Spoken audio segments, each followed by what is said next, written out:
All right, this drawing has a long ways to go, but you can see, maybe you can see, maybe you can't see.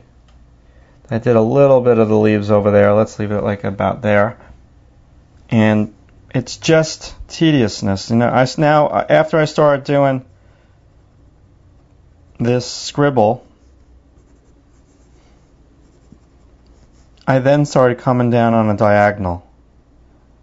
You know, some of these leaves kind of just hanging. Again, I'm going to have to come on in here with my eraser and pull out as well. And, you know, it's too tedious to do that like right now.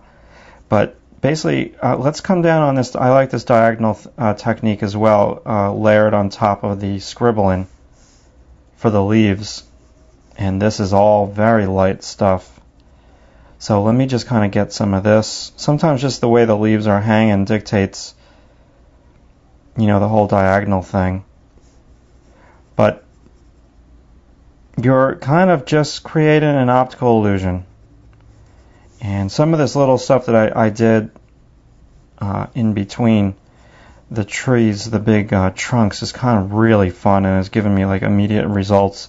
When I say you're creating an optical illusion, you know, again, I've gone to some couple of museums here in New York. You look at some of these old master paintings and you look at them really close up and they are so extremely loose, and then when you step away, you look at them from far away, they are so tight.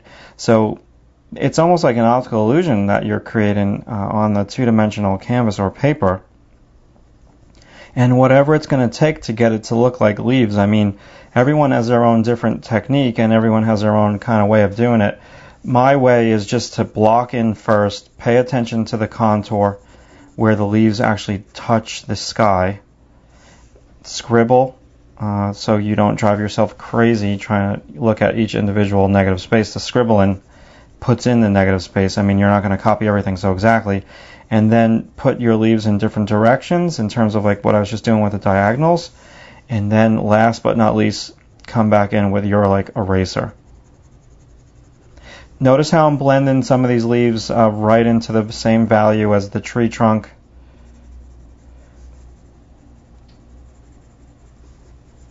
Yeah, this is when I've said numerous times on the website, and I wrote a blog post about it, that drawing is a form of meditation. So when I'm not filming this weekend, because I'm probably going to draw a bit tomorrow, and I'm not going to film too much tomorrow because it'll just be too much video for the site. It's going to be just like a really good time for me to like stay calm and, you know, just practice drawing and get into doing all these like little things. Maybe, you know I'll be listening to music big time when I'm doing this, but it's just a way to kind of disconnect from the world and focus in on like this negative abstract stuff that is really cool.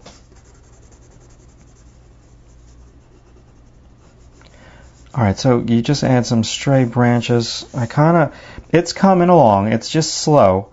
Definitely slow. So you can put some dark leaves right over here that will layer on top of those trees in the back mid-ground, and that's kind of cool too. So if I wanted to now, I could come on in and I'm going to use a horizontal pencil stroke. Because the leaves are nothing, trees and leaves are nothing more than cylinders. So this, or surface planes, this would be the side plane of that back tree right over there that I'm doing. It's catching shadow just like the side plane of that tree trunk. You keep all of your light and shadow consistent.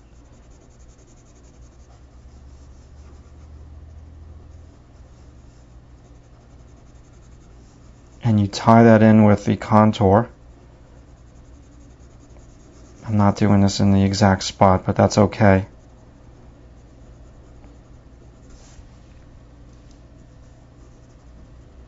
This is where a lot of artistic license kind of comes into play.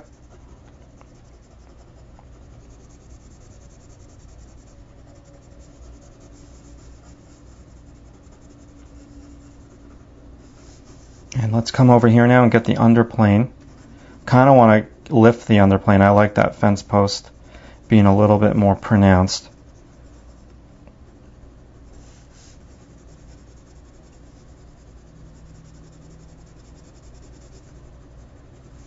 So this is very messy, very dark what I'm doing. When I do this, it's going to be so much easier. When I do her dress, it's going to have a whole different feel to it. Different type of pencil stroke and all that. Just keep squinting at these trees so you can see the very primitive light and shadows. Don't get caught up in all the little leaves.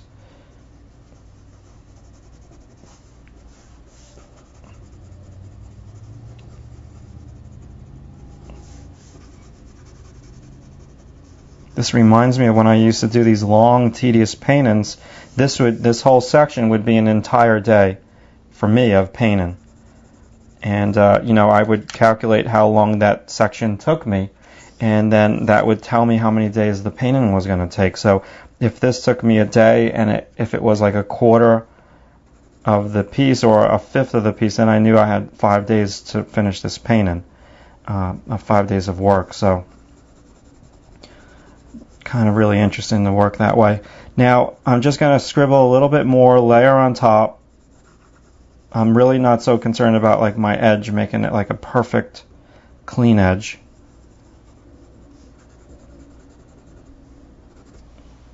Going to be taking a lot of little breaks when I'm working on this drawing, just because with the coal eraser you got to press down so hard. It's nice because the paper takes like a lot of abuse. Again, all this stuff with pencil and paper is all about compromise. If I was working with a paper that was more toothy, like a 70-pound white drawing paper, that would make this drawing go by a lot faster. But the trade-off is I hate the tooth and I hate the texture, the final result, and the look of the drawing.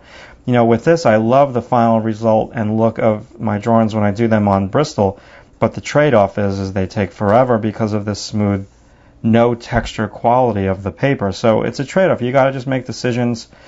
Try to balance out when you do certain drawings on this paper, balance out when you do drawings on other paper. And I'll experiment. I'm definitely not going to do another one of these on this paper. Well, I might do it but I'll do it with the watercolor or acrylic base. So a lot of this will be put down with washes. Okay, so we're getting there. Slowly but surely, you're seeing how I'm building up. Now, a lot of people are against building up. I like it because I'm kind of into things. I've said this on the site before. To me, things that take a long time, not all, but some things that take a long time, have a certain quality to them. And, there's layers of depth in the drawing when you build it up with layers. Like you can see all these individual layers. It's kind of really pretty looking versus just kind of like plowing in, going dark right off the bat. That tends to be more graphic-y and a little bit more flat.